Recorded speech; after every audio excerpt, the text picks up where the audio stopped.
DD Tamil நேயர்களுக்கு அன்பு வணக்கம். நம்ம இன்றைய பதிவில் கண் பாதுகாப்பு பற்றி சில விஷயங்களை தெரிஞ்சுக்கலாம்.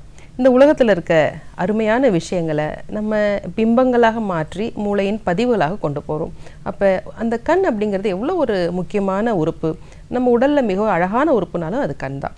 ஆனால் இன்றைக்கி நம்மளுடைய வேலை பெரும்பாலும் கணினி சார்ந்ததாக, ஒளி சார்ந்ததாக இருக்குது. இதனால் கண்களில் வறட்சி ஏற்படுகிறது. ஒரு சிலருக்கு பார்த்திங்கன்னா டெரிஜியம்னு சொல்லுவோம், கண்களில் சதை வளர்ச்சி ஏற்படுகிறது, கண்கள் சோர்வடைந்து இருக்கிறது. அதற்கப்புறம் பார்த்திங்கன்னா அவங்க கண் சோர்வடைந்து இருக்கிற கண்ணை சுற்றி கருவளையம் ஏற்படும், தலைவலி ஏற்படுகிறது. ஏன்னா இன்றைக்கி கண்ணாடி பயன்படுத்துகிற எண்ணிக்கையும் நாளுக்கு நாள் அதிகரிச்சுட்டே இருக்குது. ஆயுர்வேதத்தில் இதுக்கு ஒரு தீர்வு சொல்லியிருக்காங்க. ஆயுர்வேதத்தில் எப்பவுமே உடலின் நோய் வராமல் இருப்பதற்கு ஆரோக்கியமாக இருக்குது பல விஷயங்களில் சொல்லியிருக்காங்க. அந்த வகையில் கண் பாதுகாப்புக்கு அவங்க சொல்லியிருக்க ஒரு விஷயம்தான் அஞ்சனம் இடுதல். அஞ்சனம் அப்படின்னா இன்றைக்கு மை போடுறோம் இல்லைங்களா, இதெல்லாம் கெமிக்கல்ஸ். அன்றைக்கி மை தீட்டுதல் இயற்கையான ஒரு பொருளை வச்சு தயாரிச்சிருக்காங்க. அந்த வகையில் இன்றைக்கி ஒரு எடுத்துக்காட்டோடு நம்ம பார்க்க போகிறது இளநீர் குழம்பு. இளநீர் அப்படின்னு பெயர்லேயே நமக்கு தெரியும்.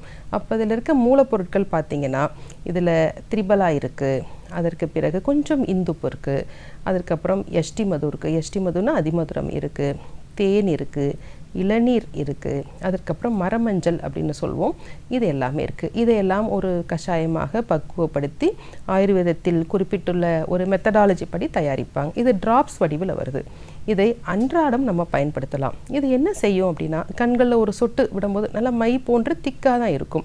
அந்த கண்ணுடைய கீழமைக்கு கீழ் உள்பகுதியில் ஒரே ஒரு சொட்டு விடும்பொழுது கண்கள் நாங்கள் லேசாக கொஞ்சம் நேரம் எரியிற மாதிரி இருக்கும். எரியும் பொழுது அந்த கண்கள்லேருந்து தண்ணீர் வரும். ஸோ இட் கிளென்சஸ் அப்படின்னு சொல்லுவோம். நம்ம கண்களை நன்றாக சுத்தம் செய்து அந்த சுரப்பிகளை தூண்டி கண்ணீரை வரவழைத்து கண்ணை நல்லா க்ளீன் பண்ணும். ஏன்னா இன்றைக்கு பல பேருக்கு பார்த்திங்கன்னா ட்ரை ஐ சின்ட்ரோம் சொல்லுவோம், கண்கள் வறண்டு போகிறதா பெரிய பிரச்சனையாக இருக்குது. அதுக்கு நிறைய மருந்துகளை நம்ம கண் ட்ராப்ஸாக யூஸ் பண்ணுறோம். ஆனால் ஆயுர்வேதத்தில் இயற்கையாகவே இந்த இளநீர் குழம்பை நம்ம பயன்படுத்தும் பொழுது கண்களில் இருக்க வறட்சி நீங்கும், கண் பார்வை தெளிவாகும். அதன் பிறகு பார்த்திங்கன்னா கண் சார்ந்த நோய்கள் வராமல் பாதுகாக்குது. இது கண் மட்டும் இல்லை, மூளைக்கும் சுறுசுறுப்பு கொடுக்குது. இப்படி பல விஷயங்கள் இந்த அஞ்சனமிடுதல் மூலமாக நம்ம பண்ணலாம். வேறு எந்தெந்த இடத்துல இதை பயன்படுத்தலாம் அப்படின்னா, இது காலையிலையும் பயன்படுத்தலாம், மாலையிலையும் பயன்படுத்தலாம்.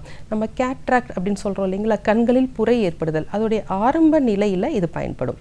இன்னும் கொஞ்சம் அதிகமாக திக்கான கேட்ராக்ட் வருதுன்னா அதற்கு வேறு நம்ம மருந்துகள் இருக்குது. இது அஞ்சனமிடுதலில் நம்ம இளநீர் குழம்பு பயன்படுத்துகிறோம். இது மாதிரி பல வகையான மருந்துகள் அந்தந்த கண்களுடைய தொந்தரவுகளுக்கு ஏற்ற மாதிரி இருக்குது.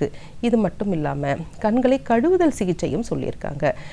மூலிகைகள் எடுத்துக்காட்டாக நம்ம வீட்டிலே கிடைக்கிற நம்ம தனியான்னு சொல்லுவோம், கொத்தமல்லியை நம்ம லேசாக வேக வச்சு கஷாயமாக பண்ணி அதை நன்றாக வடித்து கண்களை கழுவலாம்.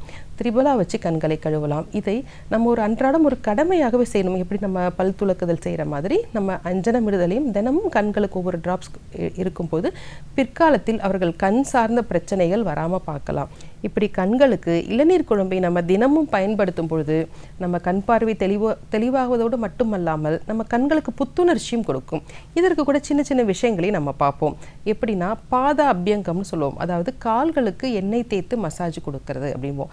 இதை ராத்திரி நம்ம தினமும் படுக்கும் பொழுது நம்ம கால்களுக்கு நம்ம வீட்டில் இருக்க தேங்காய் எண்ணெயோ அல்லது நல்லெண்ணெயோ ஒரு மிதமான மசாஜ் நம்ம செய்யும் பொழுது அதுவுமே கண் பார்வை தெளிவாவதற்கும் கண்கள் புத்துணர்ச்சிக்கும் அது எதுவாக இருக்கும்.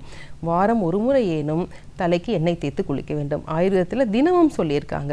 நம்ம அட்லீஸ்ட் வாரம் ஒரு முறை ஏனும் நம்ம எண்ணெய் தேய்த்து குளிக்கிறது, பாதாபியங்கம் செய்கிறது, கண்களுக்கு அஞ்சனமிடுதல், இந்த மாதிரி விஷயங்களை நம்ம தொடர்ந்து கடைபிடிச்சோன்னா இந்நாள் மட்டுமல்லாமல் எந்நாளுமே நம்ம வளமாகவும் ஆரோக்கியமாகவும் நம்ம உடலின் அழகிய உறுப்பான கண்களை என்றைக்குமே நம்ம பாதுகாக்க முடியும். சரி நேயர்களே, இன்றைய நிகழ்ச்சியில் கண் பாதுகாப்பில் அஞ்சனமிடுதல் பற்றி சில குறிப்புகளை தெரிஞ்சுக்கிட்டோம். வேறொரு நிகழ்ச்சியில் சந்திக்கலாம். நன்றி.